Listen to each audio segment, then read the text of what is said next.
देखो इसमें अपन डिस्कस करते हैं ये ऑक्टाहेड्रल से एक बार स्टार्ट कर देते हैं। Octahedral splitting,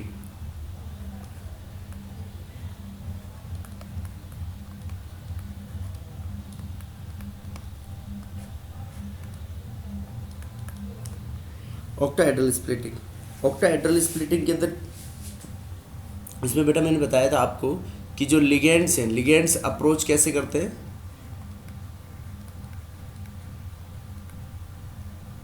along the axis. Ligands approach along the axis. जब भी अपन कॉम्प्लेक्स बनाते हैं तो एक्सिस कॉम्प्लेक्स बनता है तो एक्सिस के अलोंग अप्रोच करते हैं। तो एक्सिस के अलोंग जिन ऑर्बिटल्स के लोब्स लाई करेंगे उनकी एनर्जी तो क्या हो जाएगी, हायर हो जाएगी, और जो एक्सिस से अवे लाई करेंगे उनकी energy gets lower low. Down. तो अपने पास ये जैसे 5 डीजेनरेट ऑर्बिटल्स हैं,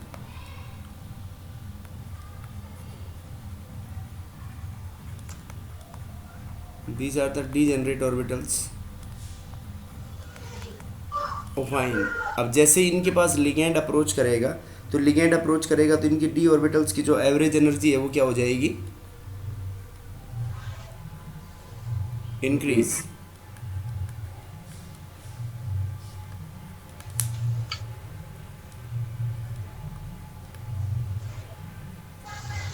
एवरेज एनर्जी इंक्रीजेस इन स्पेरिकल क्रिस्टल फील्ड।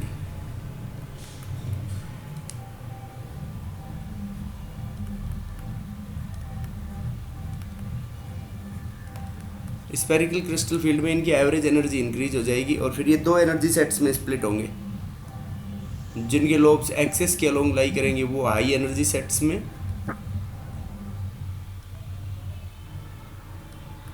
और लो एनर्जी सेट्स में।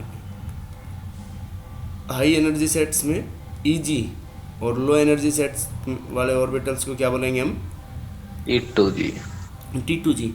और यहाँ पे ये अपना एवरेज एनर्जी है, average energy centre.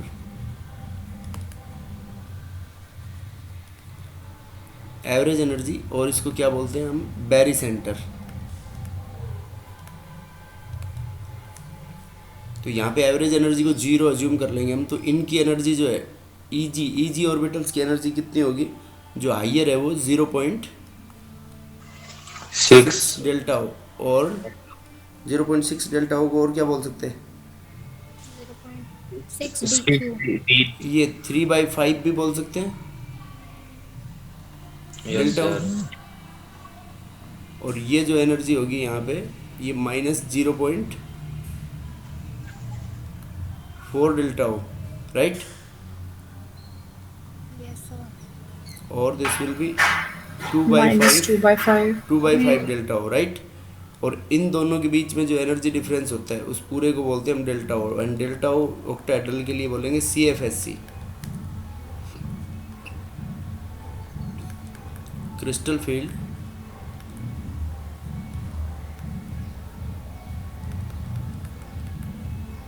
Crystal field splitting energy, right. Yes, sir. बोलो बेटा। और डेल्टा ओ का मतलब ऑक्टाहेड्रल की क्रिस्टल फील्ड स्प्लिटिंग एनर्जी है ये। और यहाँ बैरी सेंटर पे एवरेज एनर्जी को क्या मानते हैं हम, average energy is assume to be 0, ठीक है। Yes, sir. बोलो बेटा, यहाँ तक कोई डाउट हो तो इसमें किसी को। No, sir. अब देखो ये जो डी ऑर्बिटल्स जैसे इसमें स्प्लिटिंग हुई वो मैंने डी ऑर्बिटल्स बना के बता दिए थे आपको पिछले लेक्चर में, उसमें कि डी ऑर्बिटल्स के अलोंग जब लिगेंड्स अप्रोच करेंगे, क्योंकि इनकी जो इंटरेक्शंस होती है, ये थ्योरी जो क्रिस्टल फील्ड स्प्लिटिंग थ्योरी है, ये मेटल लिगेंड इंटरेक्शंस को कैसे अज्यूम करती है, electrostatic in nature. Yes, sir. समझ गए बेटा। Yes, sir. तो मतलब पहले तो पांचों डी ऑर्बिटल्स की एनर्जी सेम थी, और अब इसमें डी ऑर्बिटल्स की एनर्जी जो दो एनर्जी सेट्स है उनकी होगी अलग, और ये नीचे वाला 3 एनर्जी सेट है इनकी होगी अलग। इनको क्या बोलेंगे हम, ये DXY, DYZ, DXZ और DZX। और ये क्या हो गया अपने पास, dx square y square. DX-Y² and D DZ²।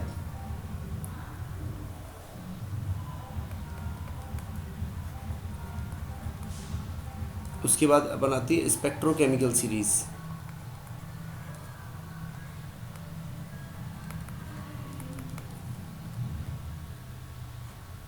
ये जो CFSC की जो वैल्यू है ये स्पेक्ट्रोकेमिकल सीरीज के ऊपर मतलब डिपेंड करती है। इसके बाद में पढ़ेंगे भी अपन फैक्टर्स अफेक्टिंग जो क्रिस्टल फील्ड स्प्लिटिंग एनर्जी है। तो स्पेक्ट्रोकेमिकल सीरीज के अंदर क्या करते हैं, जैसे arrangement of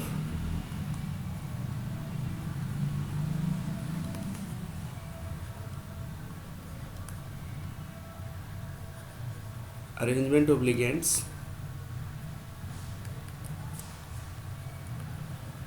on the basis of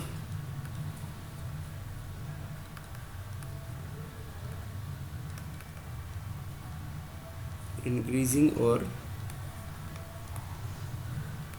decreasing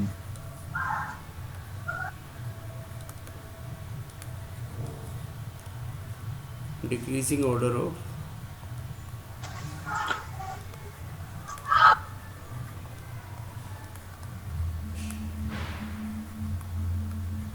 increasing और decreasing order of ligand field strength. ठीक है बेटा। तो इसमें सबसे ज़्यादा किसका होता है, CO carbon monoxide, COCN NO2 ammonia, COCN NO2 ammonia, ammonia, EDTA4 minus NCS, COCN NO2 ammonia, EDTA NCS और वाटर। तो ये वाटर के सारे पहले वाले मैंने क्या बताया तुम्हारे को, इनको क्या कंसिडर करो, strong स्ट्रॉन्ग फील्ड लिगेंड्स। और वाटर डिपेंड करेगा मतलब ऑक्सीडेशन स्टेट क्या है उसके अंदर। फिर वाटर के बाद ऑक्साइड,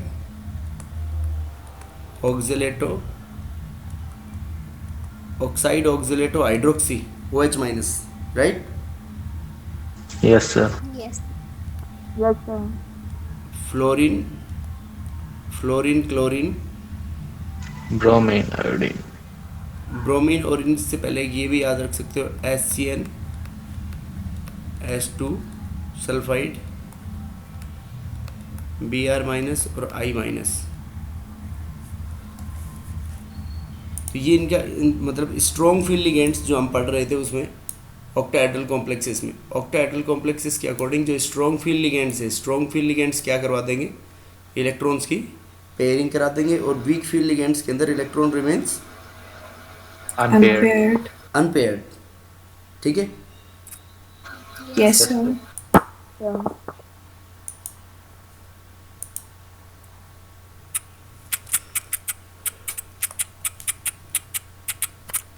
देखो बेटा, तो इसके अंदर एक आती है pairing energy.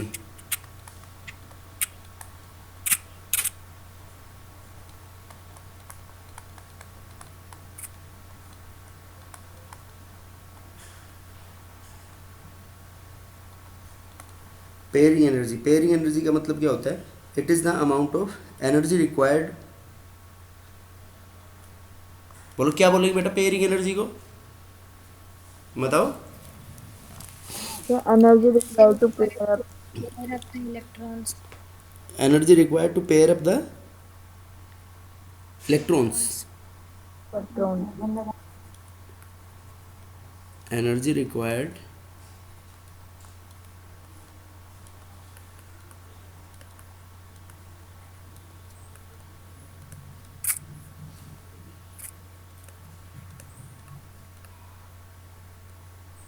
To pair up the electrons. Electrons की पेयर बनाने के लिए जो रिक्वायर्ड एनर्जी को क्या बोलेंगे हम, पेयरिंग एनर्जी।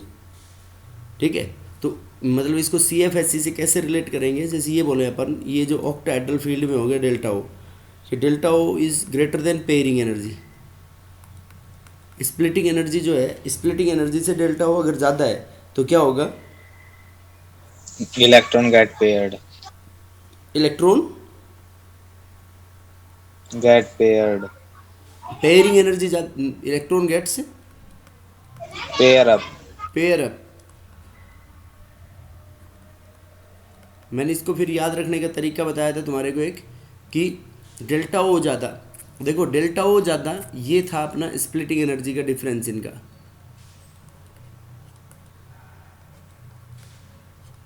ठीक बेटा।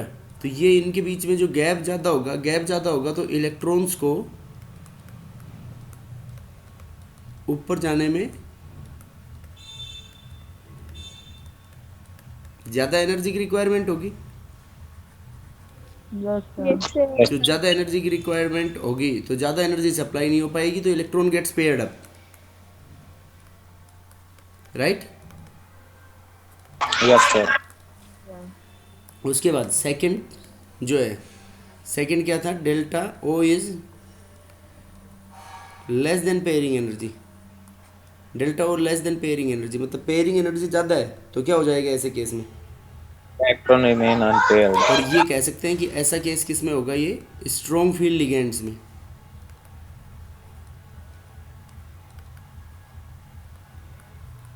Strong field ligands and delta O is less than pairing energy, तो इसके ये किस कैसे केस में होगा बेटा, इसमें electrons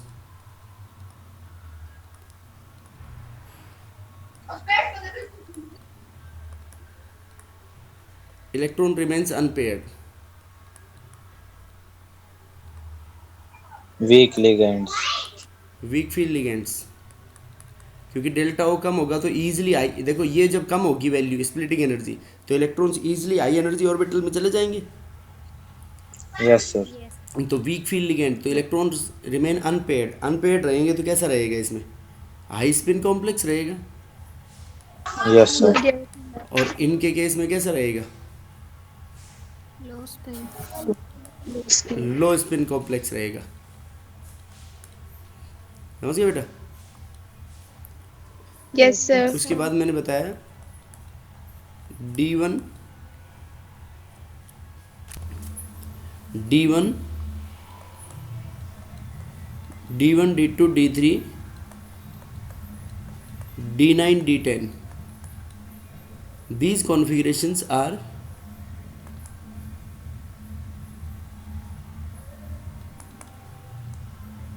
Unaffected. these configurations are unaffected by the Ligand field.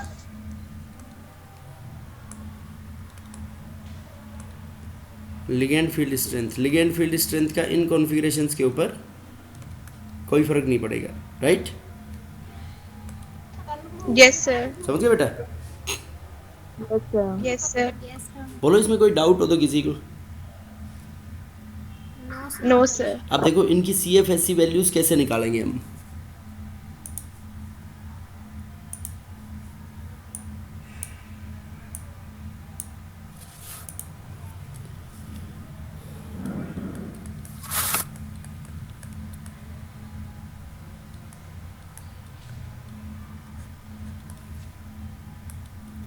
देखो बेटा, जैसे मान लो जो वैल्यू जिनमें फ़र्क पड़ेगा, जिन कॉन्फ़िगरेशंस में, वो होंगी अपने पास D4 D5 D6 D7 and D8। जो D8 होगी D7 D8 में भी ये कह सकते हैं कि D8 भी डिपेंड करेगी, D8 डिपेंड करेगी on the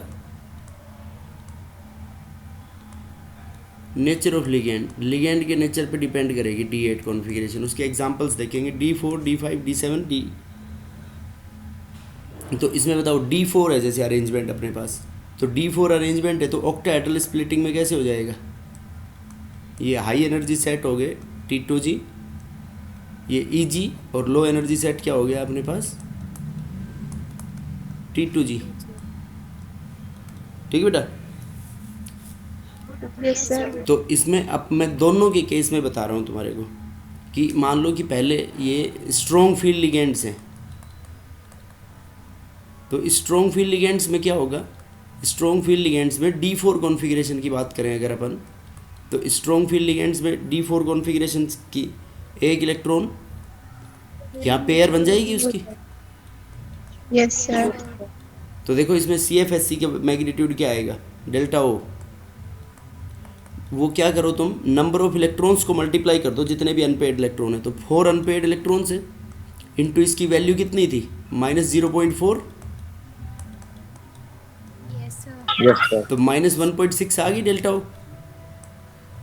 Yes, sir. Sir. -1.6 और -16 D Q. Eight. D Q. अब देखो D4 इन वीक फील्ड लिगेंड, D4 इन वीक फील्ड लिगेंड में कैसा होगा?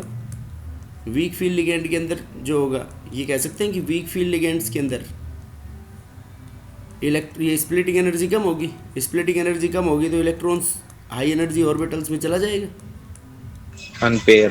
Electron remains unpaired. तो यहाँ पे CFSE की वैल्यू क्या हो जाएगी बताओ? डेल्टा हो भाई, 3 इलेक्ट्रॉन इसमें, 3 into -0.4 Yes. Plus 1 into 0.6, Yes. तो कितनी बची है? -0.6 रहेगी इसमें। Yes, sir. ऐसे बेटे सब में निकाल लोगे। देखो Yes, sir. सर ये डी फील्ड लिगेंड के केस में सर 4 इलेक्ट्रॉन थोड़ी ना अनपेयर्ड है। बेटा अनपेयर्ड नहीं, टोटल नंबर ऑफ इलेक्ट्रॉन्स से मल्टीप्लाई करेंगे उसमें। ठीक है सर। टोटल नंबर ऑफ, जैसे D5 कॉन्फ़िगरेशन है तो D5 कॉन्फ़िगरेशन में तो एक और पेयर बन जाएगी, तो यहाँ पे 5 इंटू 4 तो -2 आ जाएगी, Yes, sir. और एक यहाँ पे फिर ऊपर चला जाएगा, तो 3 4 जा 12. और ये इसके 2 इंटू 0.6 तो 12, तो -12 और +12 -1.2 और +1.2 तो 0 हो जाएगी इसमें फिर नेट D5 में। Yes. समझ गए बेटा? Yes sir. Yes, sir. बोलो। Yes sir. Yes, sir. देखो बेटा,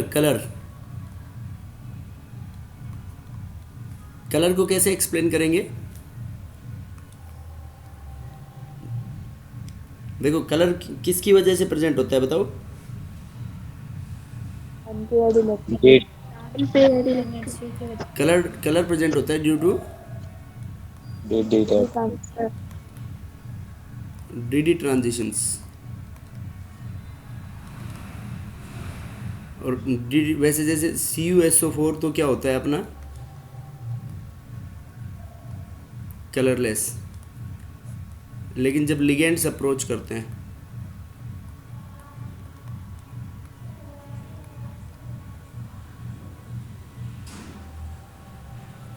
जब लिगेंड्स अप्रोच करते हैं तो ये कैसा हो जाता है? CuSO4 लिगेंड हो गया इसमें वाटर .5H2, तो ये ब्लू कलर का हो गया। ठीक है, तो इसमें जैसे कोई भी अनपेड इलेक्ट्रॉन है लो एनर्जी सेट में, ये ऑक्टाहेड्रल केस में स्प्लिटिंग होगी, यहाँ पे अनपेड इलेक्ट्रॉन है, तो ये अनपेड इलेक्ट्रॉन एनर्जी एब्जॉर्ब करेगा। एनर्जी एब्जॉर्ब करके कहाँ जाएगा? ये हाई एनर्जी ऑर्बिटल में, यस सर। मतलब it absorbs H new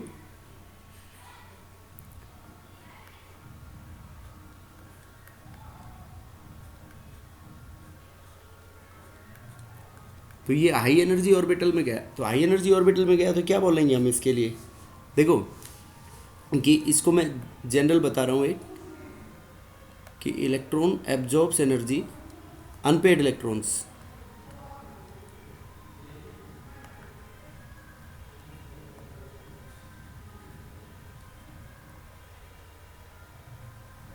unpaired electrons absorb energy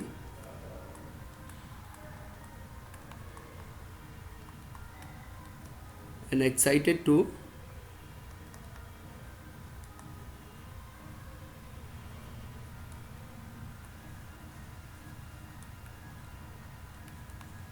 high energy orbitals. High energy orbitals में एक्साइट हो जाएंगे। ठीक है बेटा? Yes, sir. तो देखो जिस कलर की एनर्जी को एब्जॉर्ब करेंगे, the colour whose energy is absorbed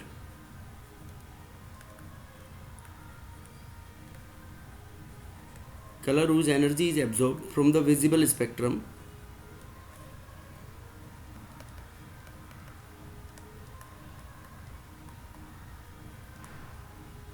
visible spectrum से जो एनर्जी एब्जॉर्ब करेगा, तो क्या होगा इसके केस में? Then energy of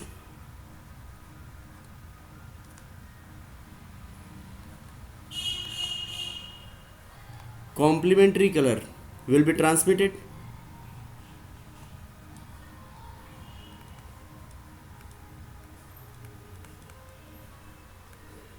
energy of complementary colour transmit हो जाएगी which corresponds to the colour of the compound, right? Yes, Yes, sir. sir.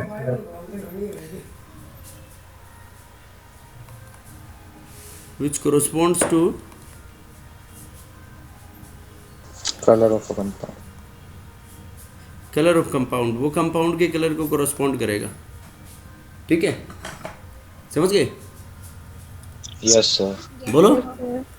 अब देखो ये मतलब CFSC जैसे लिगेंड फील्ड स्ट्रेंथ पे भी डिपेंड करती है, तो जो भी कलर को एब्जॉर्ब करेगा उसकी कॉम्प्लीमेंट्री कलर को ट्रांसमिट करेगा। जैसे विबग्योर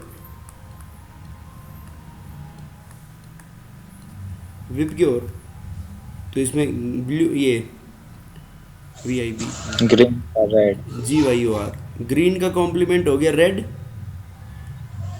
ब्लू का कॉम्प्लीमेंट ऑरेंज और वॉयलेट का कॉम्प्लीमेंट Yellow. येलो। ये है बेटा कॉम्प्लीमेंट्री कलर्स इनके अंदर से। Yes, sir. तो मतलब Yes, अलग sir. अलग अलग कॉम्प्लेक्सेस के अलग अलग कलर होंगे। क्यों होंगे अलग अलग colour?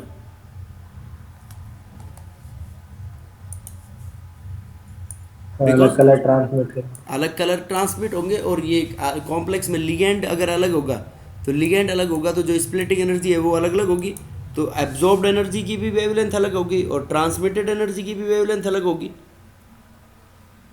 Yes, sir. Yes, sir. बोलो बेटा, समझ में आ रही है? आ रहा है sir. तो अब देखो लिगेंड जो फील्ड स्ट्रेंथ पे कैसे डिपेंड करेगा। जैसे अपन ने एक एग्जांपल लिया था, क्या लिया था बेटा एग्जांपल? बोलो जानवी, क्या था एग्जांपल कलर को एक्सप्लेन करने के लिए? देखो Sir, COH whole 6, 3 CO? positive, CO H2 whole 6, COH2O whole 6 2 positive 3 positive, 3 positive और CONH3 whole 6, 3 positive, CONH3 whole 6 3 positive और क्या था? COCN whole 6, 3 positive, CO CN whole 6, CN whole 6. 3 positive 3 negative 3 negative आएगा इन पे। हाँ yes sir, 3 हाँ, negative. क्योंकि वो +3 देखो इनमें सब में कोबाल्ट का ऑक्सीडेशन स्टेट +3 है, राइट? Yes sir. तो Yes, sir. इसमें जैसे कलर एब्जॉर्ब, अब लिगेंड की +3 है तो इसका मतलब अनपेड इलेक्ट्रॉन्स सेम रहेंगे इसके अंदर। Yes, sir. तो अनपेड इलेक्ट्रॉन सेम रहेंगे तो कलर एब्जॉर्ब सेम आना चाहिए या अलग अलग आना चाहिए? अलग अलग. देखो लिगेंड की फील्ड स्ट्रेंथ ज़्यादा, तो लिगेंड की फील्ड स्ट्रेंथ ज़्यादा तो क्या होगा बेटा उसमें? भाई यहाँ पे स्ट्रॉन्ग फील्ड लिगेंड है, स्ट्रॉन्ग फील्ड लिगेंड है तो यहाँ पे स्प्लिटिंग एनर्जी ज़्यादा होगी। Yes sir. तो स्प्लिटिंग एनर्जी ज़्यादा तो जो एक्साइट करने के लिए जो रिक्वायर्ड एनर्जी है वो भी ज़्यादा होगी। Yes sir. Yes, sir. बोलो बेटा। Yes, तो sir. Amount Yes, of sir. Energy required for excitation is more. देखो E इक्वल्स टू होता है अपना h nu और इक्वल्स टू पुट कर सकते हैं हम इसको hc by lambda, means energy is inversely proportional to wavelength. तो वहाँ पे एक्साइटेशन की एनर्जी इस कॉम्प्लेक्स में ज़्यादा होगी, तो एक्साइटेशन एनर्जी ज़्यादा होगी तो जो वेवलेंथ क्या होगी? कम होगी सर। कम वेवलेंथ को एब्जॉर्ब करेगा या ज़्यादा को? कम वेवलेंथ। कम वेवलेंथ को एब्जॉर्ब करेगा, तो ट्रांसमिटेड जो कलर होगा उसकी वेवलेंथ ज़्यादा होगी फिर। Yes sir. Yes sir. Yes sir. बोलो बेटा। Yes, तो sir. देखो कम वेवलेंथ sir. वाला कौन है इसके अंदर? Wave. भाई यहाँ पे देखो CFS मतलब स्ट्रॉन्ग फील्ड लिगेंड, ऐसे बोल सकते हैं कि स्ट्रॉन्ग फील्ड लिगेंड्स में क्या होगा? CFSC हाई, तो एक्साइटेशन एनर्जी क्या होगी?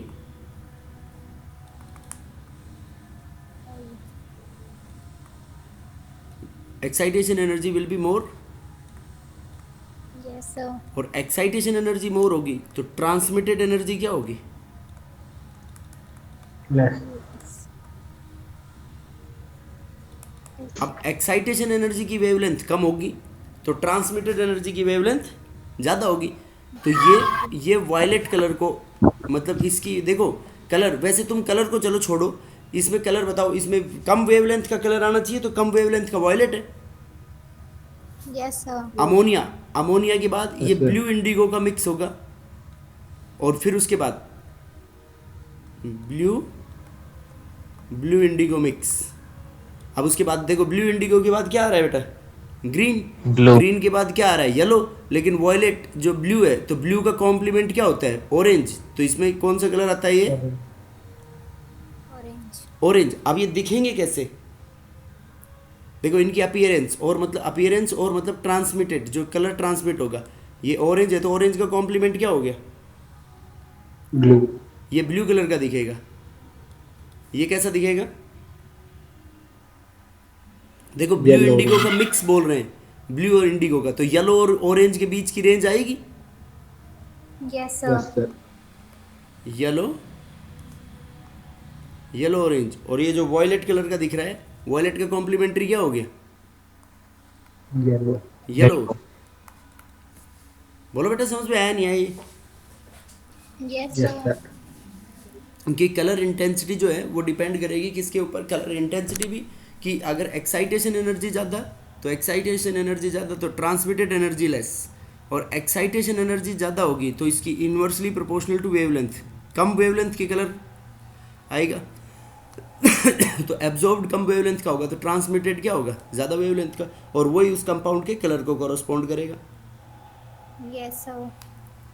उसके बाद एक और एग्जाम्पल लिया था हमने,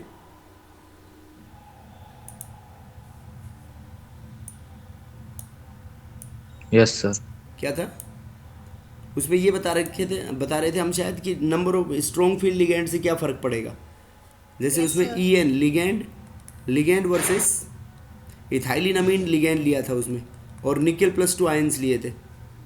Yes. Yes, तो sir. इसमें 1:1, एक था 1:, ये 2:1, और एक 3:1, मतलब निकल के अंदर लिगेंड्स का नंबर चेंज कर रहे थे। तो देखो निकल +2 का जो कॉम्प्लेक्स होता है, निकल +2 किस कलर का होता है,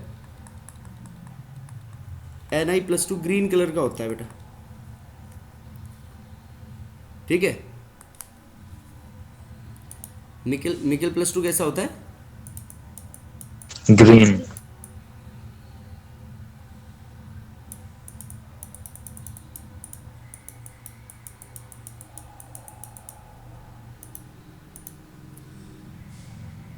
देखो तो निकल +2 ग्रीन कलर का होगा, तो यहाँ पे जब इनका पहले निकल +2 वाटर के साथ लिगेंड बनाए ऐसे, तो ये देखो NiH2O6,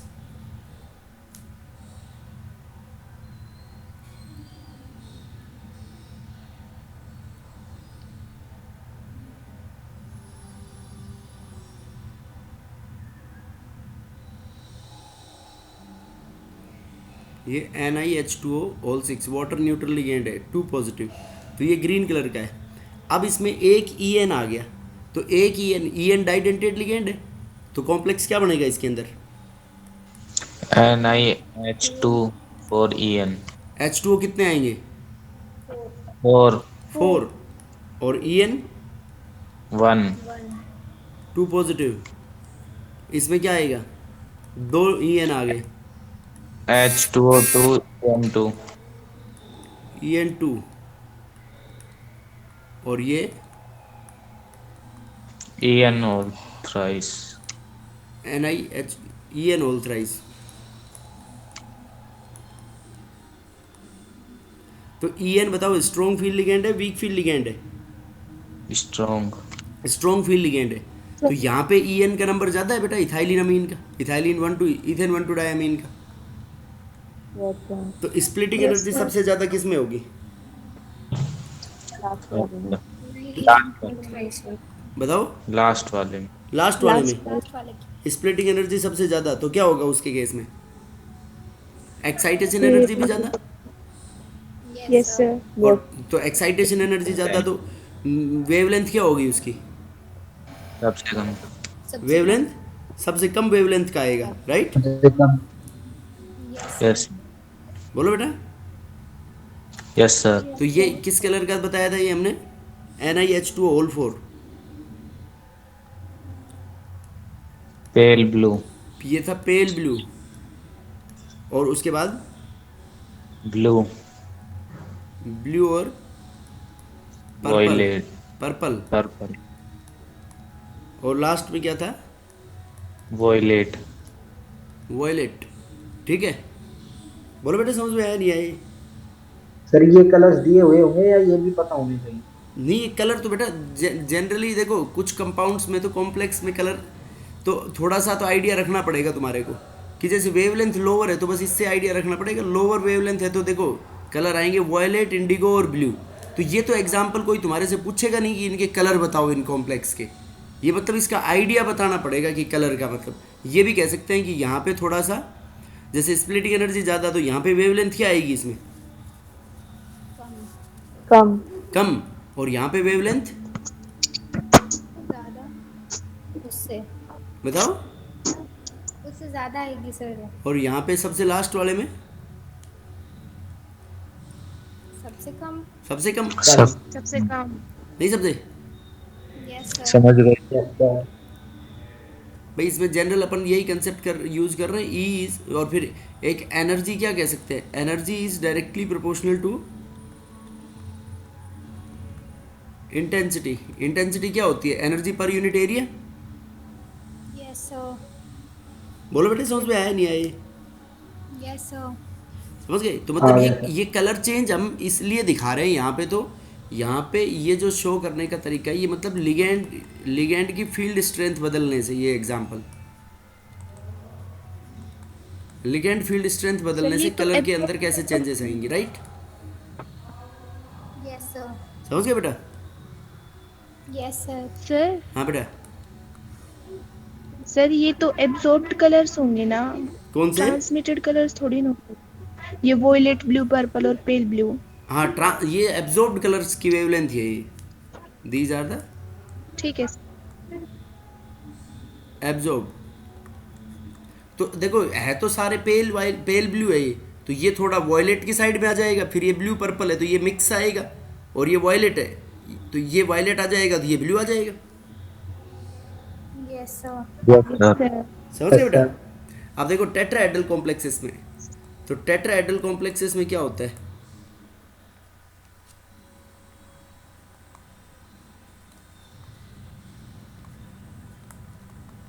टेट्राहेड्रल कॉम्प्लेक्सेस जब बनते हैं तो इनमें कोऑर्डिनेशन नंबर एक तो 4 है। तो जो मेटल लिगेंड इंटरेक्शंस है, मेटल लिगेंड इंटरेक्शंस कैसी होती हैं? between the axis. Ligands approach, Between the axis. शाबाश, लिगेंड्स अप्रोचेस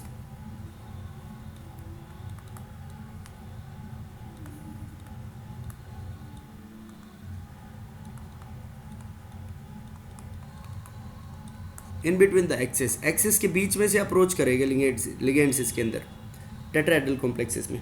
अब देखो ये एनर्जी का ऑर्डर ले लें हम, ये किसके लिए हो गए? Energy of D orbitals free ion के लिए। जैसे कॉपर सल्फेट, ये कॉपर सल्फेट का फ्री आयन के लिए तो एनर्जी इतनी होगी। अब जब इनके पास वो अमोनिया लिगेंड्स अप्रोच करेंगे, तो अमोनिया लिगेंड्स अप्रोच करेंगे तो स्फेरिकल क्रिस्टल फील्ड में इनकी एनर्जी बढ़ जाएगी बेटा। Yes sir. यस। ये एनर्जी इन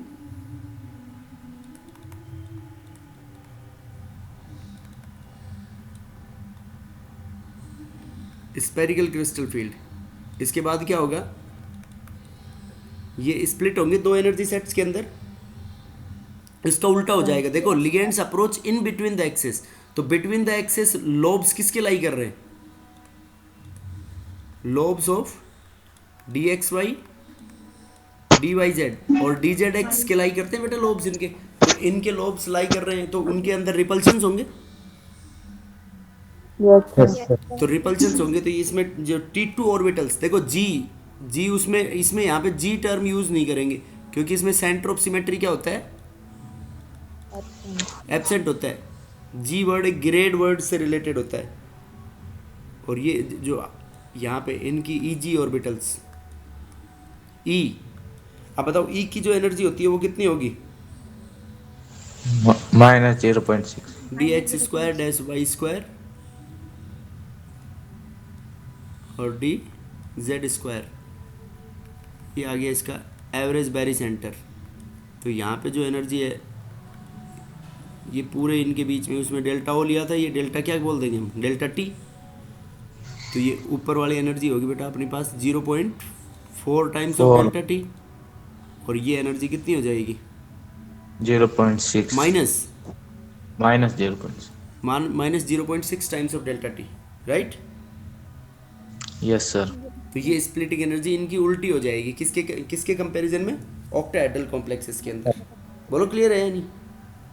Yes, sir. जो 3 डीजेनरेट ऑर्बिटल्स है d x y d y z और डी जेड एक्स, उनकी तो एनर्जी ऊपर हो जाएगी और इनकी नीचे आ जाएगी। तो इसके अंदर जो स्प्लिटिंग एनर्जी के बीच में जो डिफरेंस होता है, ये जो delta tetrahedral is equal to 4/9 times of delta octahedral. Delta tetrahedral कितनी होती है 4/9 times of Octet. Delta octahedral. समझ गए। Yes sir. Yes, sir. बोलो कोई डाउट हो तो। No, sir. No, sir.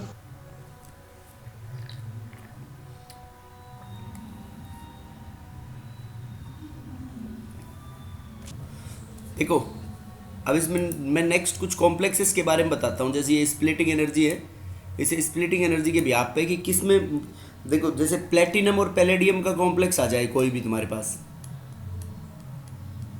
PT and PD, तो पीटी और पीडी की कॉन्फ़िगरेशन कौन बताएगा, बताओ। देखो पीटी हम +2 के अंदर बात कर रहे हैं, प्लेटिनम की कॉन्फ़िगरेशन और पैलेडियम, तो प्लेटिनम +2 में और पैलेडियम ये DsP2 ही कॉन्फ़िगरेशन शो करेंगे, इसको याद कर लो तुम। तो ये DsP2 कॉन्फ़िगरेशन क्यों शो करते हैं, because of their exceptional electronic configuration. देखो बेटा पैलेडियम के अंदर, पैलेडियम में कॉन्फ़िगरेशन क्या आती है बताओ, D10 आता है नहीं आता पैलेडियम में, Yes, sir. Yes sir. Palladium में D10 होता है ना एक्सेप्शनल कॉन्फ़िगरेशन में।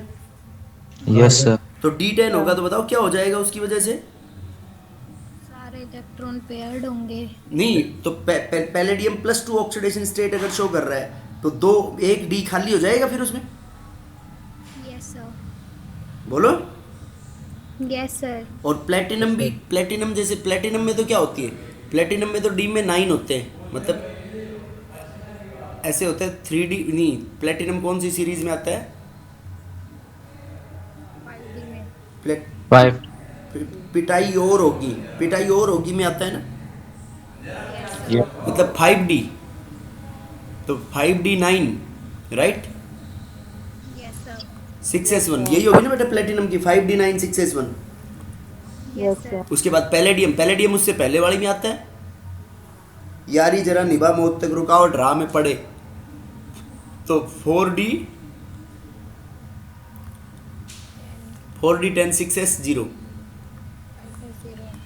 तो इनके अंदर कैसे आएगी कॉन्फ़िगरेशन, ये हाइब्रिडाइजेशन DsP2 का मतलब ऑलवेज ये कह सकते हैं कि ये इनर ऑर्बिटल कॉम्प्लेक्स बनाएगा, Yes, sir. बताओ। Yes, sir. Inner orbital complex भाई डी अंदर वाला ऑर्बिटल काम में आ रहा है ना कॉम्प्लेक्स बनाने के लिए इसके अंदर। Yes, sir.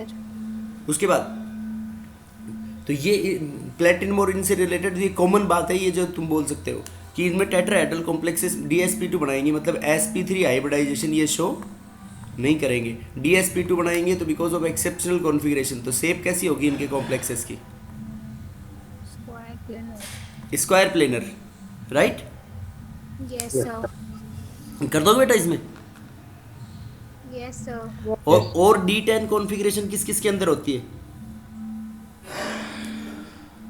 Copper में। देखो मैं ये कह सकता हूँ कि जिंक Zn2+, मतलब ये कुछ कॉमन बातें हैं, Zn2+, जिंक में D10 होगा, yes sir. Yes, sir. Ag के नीचे आ गया Au+, और एक copper plus, Hg2 plus. Cadmium 2 plus, Hg2 plus. तो इन कॉम्प्लेक्सेस के अंदर ये कॉम्प्लेक्सेस कभी भी इनर ऑर्बिटल कॉम्प्लेक्स नहीं बनाएंगे। बोलो, Yes sir. Yes, sir. They do not form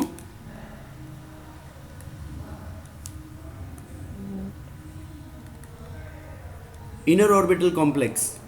बताओ बेटा, समझ में आया नहीं आया ये? Yes, sir. भाई इसमें D10 जब फुल भरा हुआ है तो D10 की जितनी कैपेसिटी है, जितने इलेक्ट्रॉन्स पेयर्ड बन गए इनके अंदर। Yes, sir. Yes sir. और फिर एक मैंने कार्बोनिल कंपाउंड्स का बताया है कि कार्बोनिल कंपाउंड्स में क्या हो जाएगा। ऐसे कह सकता हूँ कि इलेक्ट्रॉन कार्बोनिल कंपाउंड्स में ऑक्सीडेशन स्टेट CMI का क्या होगा। ये बहुत इंपॉर्टेंट पॉइंट है, मैंने सारों का कंक्लूजन बता रहा हूँ। ये कार्बोनिल कंपाउंड्स के अंदर ऑक्सीडेशन स्टेट ऑफ CMI 0. 0 है। Yes, sir. तो ऑक्सीडेशन स्टेट ऑफ CMI 0 है तो क्या कहेंगे बताओ कि electrons of NS orbital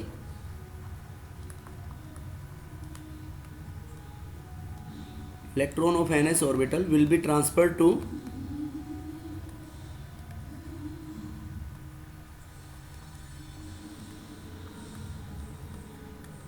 n-1d, right. NS के n-1d में आ जाएंगे, तभी तो मतलब सारे इलेक्ट्रॉन्स की पेयर बन जाएगी अंदर वाले ऑर्बिटल्स में आने के बाद। Yes, sir. बोलो बेटा, क्लियर है या नहीं? Yes, sir. उसके बाद देखो, एक जनरल बात है, ये भी याद रख सकते हो कि प्लेटिनम +4, क्रोमियम +2 और +3, ये मैं जनरली लिख रहा हूँ। मतलब इनमें कोई एक दो एक्सेप्शन हो जाए तो ऐसे मत सोचना कि सर आपने तो फिर ऐसे बताया था। ये तुम्हारे को इनकी सारी प्रॉपर्टीज़ बताने के लिए हेल्पफुल होगा। कोबाल्ट +2 +3, Mn +2 और +3, आयरन +2 and +3। इन कॉम्प्लेक्सेस का कोऑर्डिनेशन नंबर यूजुअली 6 होता है। तो 6 होता है तो दो टाइप के हाइब्रिडाइजेशन शो करेंगे ये तो, D2sp3 और sp3d2। Yes, Yes. sir. Zn +2, Pt +2। देखना ये जो आयन में लिख रहा हूँ मैक्सिमम यही मिलेंगे आप लोगों को कॉम्प्लेक्सेस में। प्लेटिनम देखो ऊपर +4 था, ये Pt +4। अब निकल +2 वैसे तो यूजुअली तो 4 ही होता है, बाकी निकल +2 में कई बार 6 भी शो करता है, 4 भी और 6 भी। Zn निकल Pt कॉपर +2, और ये पैलेडियम और Pt का तो मैंने लिखा, ये पैलेडियम भी। इनके अंदर क्या होगी बेटा, कोऑर्डिनेशन नंबर 4। तो कोऑर्डिनेशन नंबर 4 होगा तो दो टाइप के होंगे इसमें, इनर ऑर्बिटल कॉम्प्लेक्स तो DsP2 और आउटर ऑर्बिटल कॉम्प्लेक्स तो sp3 टेट्राहेड्रल। Yes, sir. और देखो ये जो जैसे Ag+ है, मरकरी है, Cu+1 है, इनके अंदर क्या आएगी? Coordination number 2. बताओ, जिनमें कोऑर्डिनेशन नंबर 1 2 आएगा sir.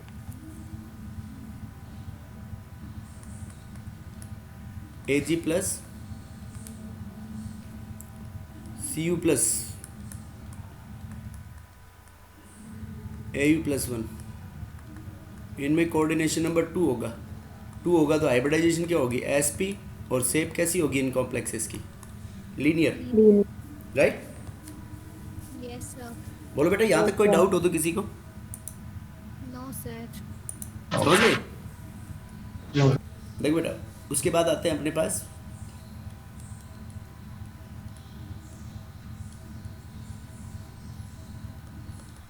Factors affecting CFSE, crystal field splitting को। देखो, फर्स्ट तो ज्योमेट्री ऑफ द कॉम्प्लेक्सेस अभी बताई थी मैंने, ज्योमेट्री के बताओ क्या फर्क पड़ेगा?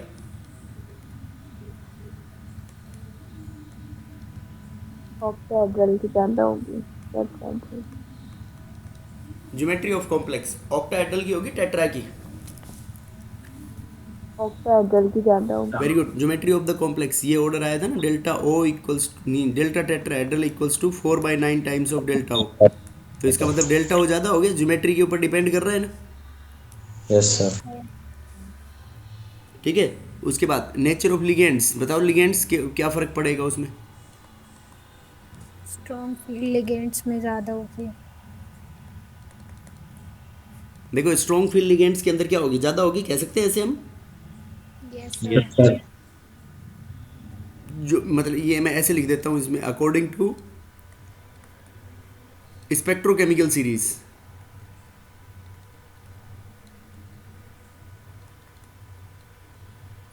कि स्ट्रॉन्ग फील्ड लिगेंड्स में ज़्यादा होगी, स्ट्रॉन्ग फील्ड लिगेंड्स में आई एंड वीक फील्ड लिगेंड्स में Low. लोअर। उसके बाद थर्ड, ये नेचर ऑफ CMI। CMI का नेचर मतलब एक तो 3D सीरीज का first transition series, second transition series and third transition series. तो नेचर ऑफ CMI में बताओ क्या होगा। जैसे हम 3D सीरीज से चले 4D में, और 4D सीरीज से किस में मूव करें, 5D में। 5D. बताओ बेटा क्या, आपको जिसको मैंने दिन में बताया था बताओ। Increases. Delta O top to bottom, delta बोल सकते हैं, डेल्टा टॉप टू बॉटम। क्यों इंक्रीजेस, Yes, sir. क्योंकि साइज बढ़ती है top to bottom. Yes, sir. Yes sir. समझ गए। यस जब सर। टॉप टू बॉटम, जब डेल्टा ओ इंक्रीज होगा तो ये कह सकते हैं कि tendency to form low spin complexes increases. Yes, sir. Yes sir. Tendency to form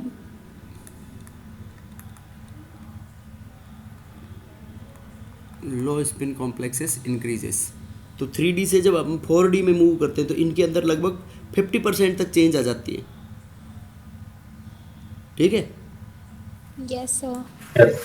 मतलब इससे 3D से 4D में जाएंगे 30 से 50% तक चेंज आ जाती है। फिर इसमें फर्दर मूव आ जाती है, फर्दर मूव करते हैं 4D से 5D, तो 30 से 50% तक डेल्टा के ओ के अंदर चेंज आ जाती है। उसके बाद नेक्स्ट और क्या था, ऑक्सीडेशन स्टेट ऑफ CMI। शाबाश, Oxidation. Oxidation state of CMI। बताओ क्या होगा। देखो हम मेटल और लिगेंड की इंटरेक्शंस को क्या अज्यूम कर रहे हैं, electrostatic in nature. Yes sir. Yes. तो ऑक्सीडेशन स्टेट ऑफ CMI में क्या फ़र्क पड़ेगा। देखो एक कल मैंने एग्जांपल बताया था आप लोगों को शायद, कोबाल्ट का। Yes sir. बताओ कि ये कह सकते हैं higher is the oxidation states more will be the CFSE value. Yes. Delta O is directly proportional to the oxidation state that is higher. देखो ऐसे लिखा था हमने, कोबाल्ट +3 के साथ, कोबाल्ट +3 के साथ वाटर क्या किसकी तरह एक्ट कर रहा था, strong field ligand. Strong ligand. Strong field ligand. मतलब इलेक्ट्रॉन्स की पेयरिंग हो रही थी उसमें, और कोबाल्ट +2 के साथ Weak field ligand. Week field ligand, उसमें इलेक्ट्रॉन्स रिमेन अनपेयर्ड। तो ऑक्सीडेशन स्टेट जैसे इंक्रीज होगा तो उसमें आयन की जो इंटरेक्शंस है वो बढ़ जाएंगी, electrostatic sir. Interactions between the CMI and the metal. Yes sir. समझ गए बेटा। Yes. उसके अंदर देखो कुछ एग्जांपल्स होते हैं, ये डी ब्लॉक एलिमेंट्स कलर्ड होते हैं, तो डी ब्लॉक एलिमेंट्स कलर्ड, चलो वो तो इनके उसमें लिख लेंगे एप्लीकेशंस के अंदर। उसके बाद next is the stability of a complex.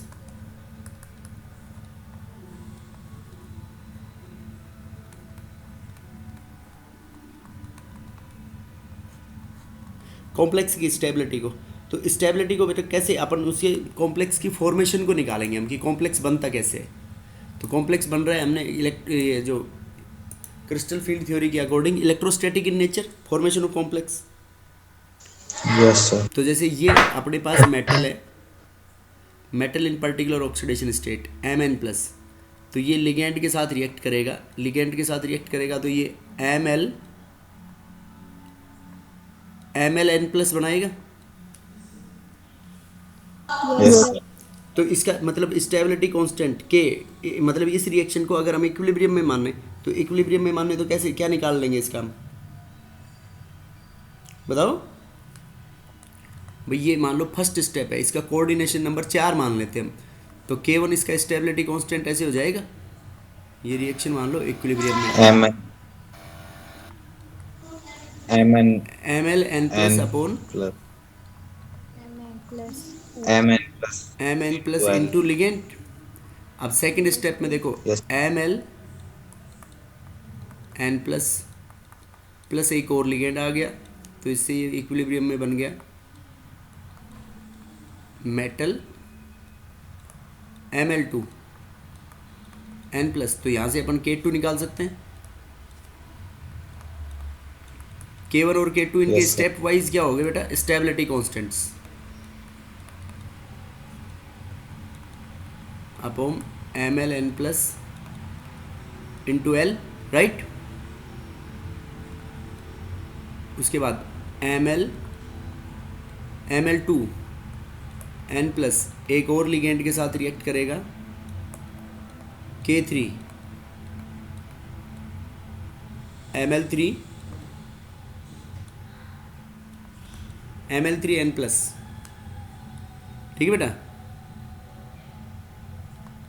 Yes, sir.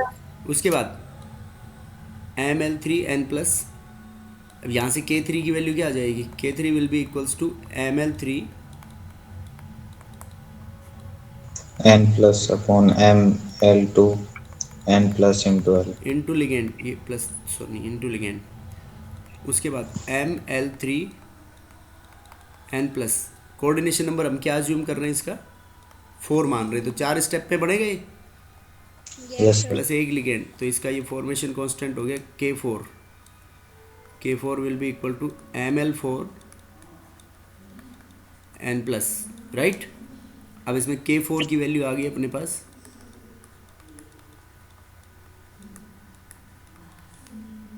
ml4 n plus upon ml3 n plus into L, right. yes sir तो where K1 K2 K3 and K4, these are the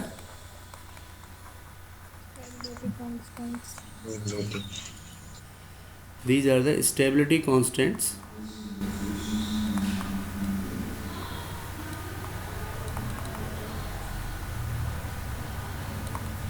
of different steps. अलग अलग steps का stability constant हो गया ये। Yes, तो sir. Overall ये equilibrium में भी पढ़ा था अपन ने, overall stability constant, overall stability constant को हम मान लेते हैं बीटा। तो beta will be equal to K1, हर स्टेप का एक रिएक्शन अगर मल्टीपल स्टेप्स में इक्विलिब्रियम अटेन करती है तो उसके लिए सभी स्टेप्स के K को कांस्टेंट्स को मल्टीप्लाई कर देंगे हम। Yes, sir. तो इससे हम ये कह सकते हैं बेटा कि इसकी बीटा की वैल्यू जितनी ज़्यादा हाइयर होगी इतनी ज़्यादा कॉम्प्लेक्स की स्टेबिलिटी होगी।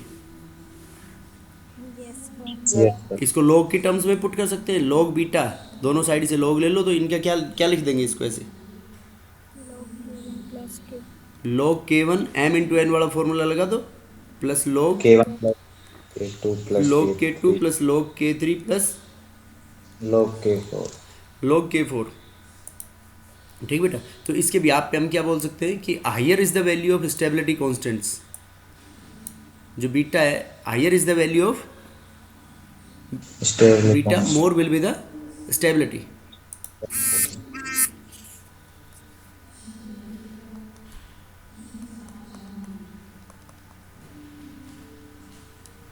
Higher is the value of beta,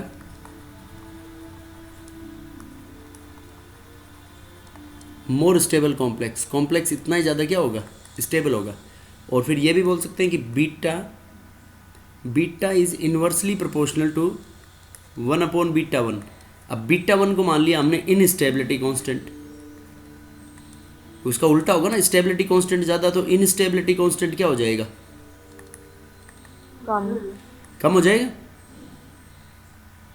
Yes, sir. तो देखो बेटा इनस्टेबिलिटी कॉम्प्लेक्स कैसे निकाले कांस्टेंट, ये अभी जो भी जितनी भी रिएक्शंस हमने पढ़ी हैं तो इन रिएक्शंस को उल्टा कर दो इनका, yes sir तो इनका स्टेबिलिटी कांस्टेंट, इनस्टेबिलिटी कांस्टेंट में मतलब इनका डिसोसिएशन करते हुए दिखा दो तुम इसमें। Yes, yes sir. समझ में आया नहीं आया? अब शुरू में एक टर्म पढ़ी थी अपन ने कीलेशन, बोलो इसको कर दोगे? Yes, sir. Yes sir. देखो कीले मतलब ये किस किन किन फैक्टर्स के ऊपर इसका फर्क पड़ेगा?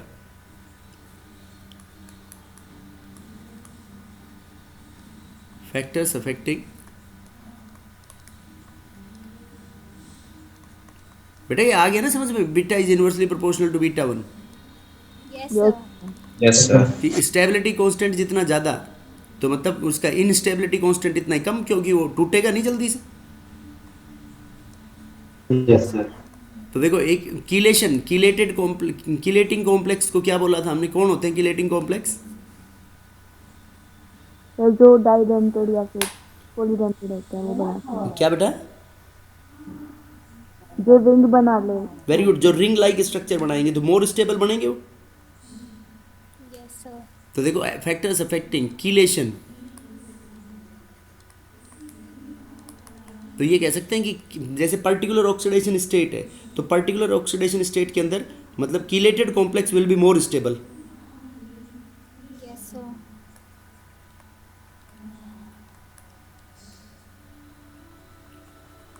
कीलेटेड कॉम्प्लेक्स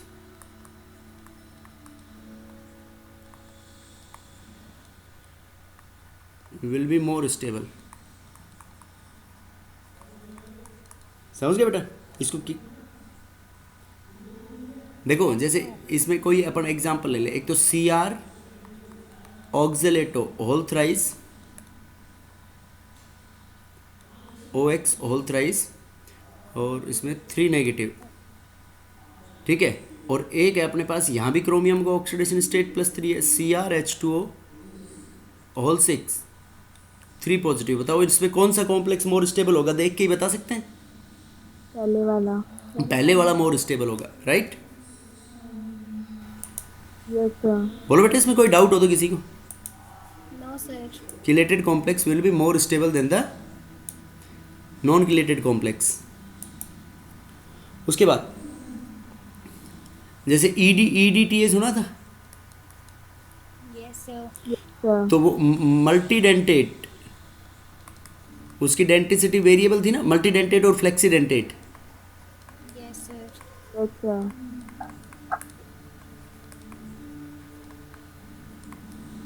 मल्टी डेंटेट और फ्लेक्सी डेंटेट लिगेंड्स प्रेजेंट होंगे, तो बताओ क्या होगा? मतलब मल्टी डेंटेट और flexi dentate which forms large number of coordinate bonds, तो दे इंक्रीजेस द स्टेबिलिटी। एक तरीके से किलेटेड ही हो गया वो, Yes, हाँ sir. Increases the stability of complex, और उनको बोलते हैं मैक्रोसाइक्लिक इफेक्ट्स ड्यू टू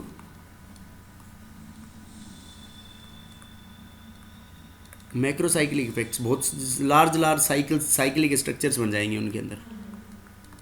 समझ गए बेटा? Yes, sir. Yes, sir. उसके बाद yes sir. Nature of ligand.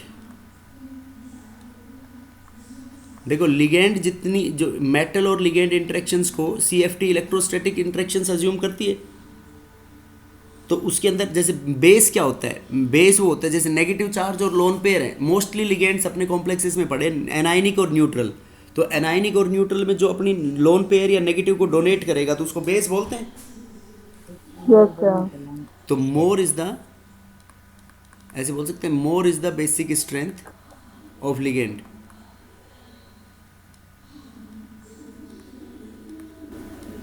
More is the basic strength of ligand. More will be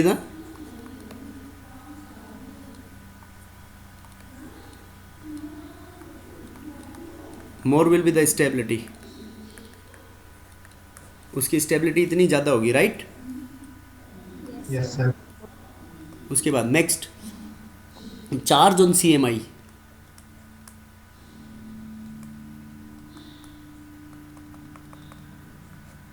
देखो चार्ज ऑन CMI का क्या फर्क पड़ेगा?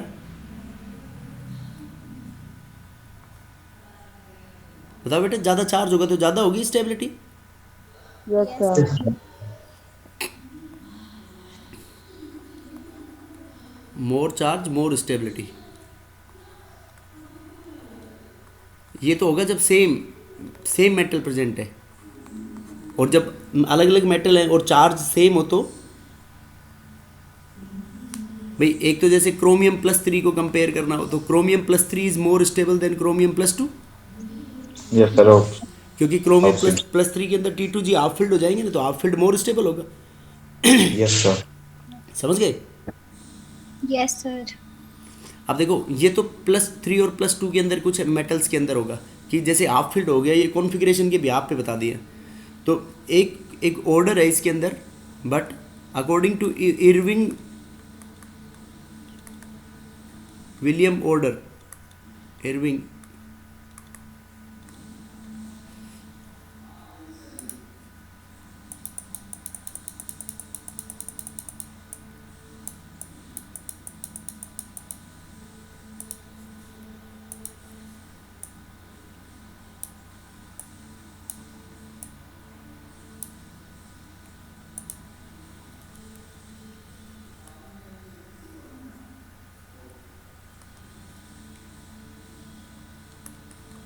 according to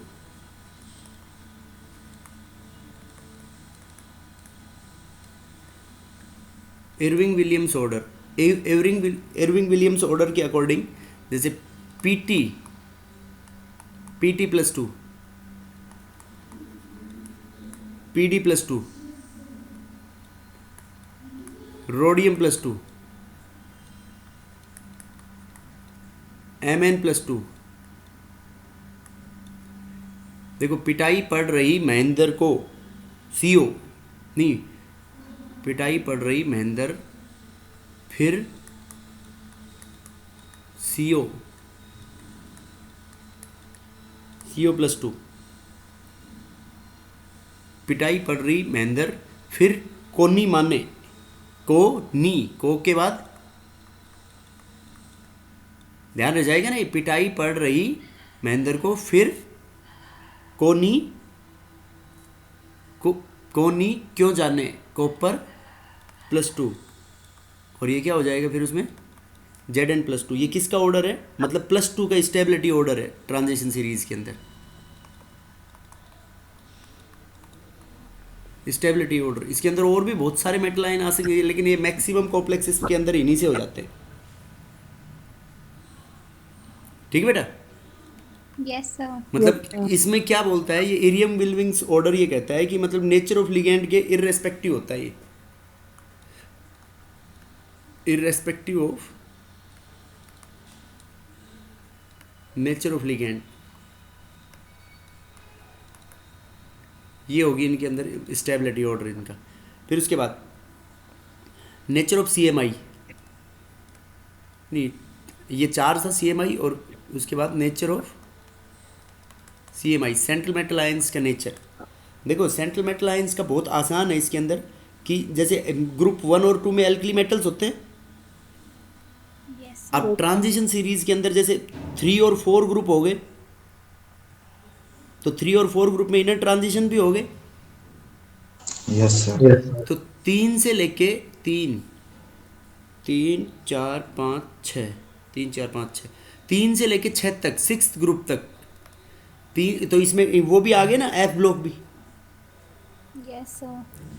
6th ग्रुप और F ब्लॉक, इनके जो मेटल आयंस होंगे वो मतलब मोर स्टेबल कॉम्प्लेक्सेस बनाएंगे। देखो, ये मोर इलेक्ट्रोपॉजिटिव है भाई, पीरियोडिक टेबल में लेफ्ट टू राइट इलेक्ट्रोनेगेटिविटी बढ़ती है ना, Yes, sir. Yes, sir. तो ये मोर स्टेबल कॉम्प्लेक्सेस बनाएंगे जब डोनर एटम मोर इलेक्ट्रोनेगेटिव होगा। Yes, sir. When donor atom Is more electronegative. More electronegative, nitrogen, oxygen और फ्लोरीन हो तो। अब देखो, इनके बाद जो आएंगे, तो इनके बाद क्या आएंगे, जो इलेक्ट्रोनेगेटिविटी कम हो जाएगी उनकी। Yes, sir. तो आफ्टर ग्रुप 6 ये मतलब जो इनके हैवियर मेंबर्स होंगे, देखो नाइट्रोजन का हैवियर मेंबर कौन हो गया, फॉस्फोरस, ऑक्सीजन का सल्फर, फ्लोरीन का क्लोरीन, ब्रोमीन, आयोडीन। तो ये बनाएंगे मोर स्टेबल कॉम्प्लेक्स किसके साथ, they form more stable complex with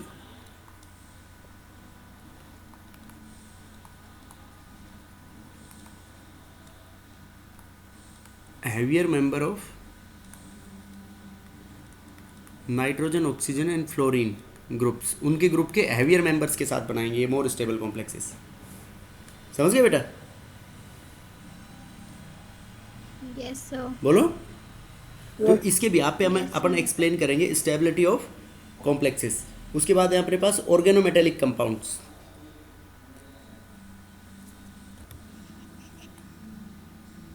ठीक है बेटा, वो नेक्स्ट लेक्चर में कंटिन्यू करेंगे फिर वो।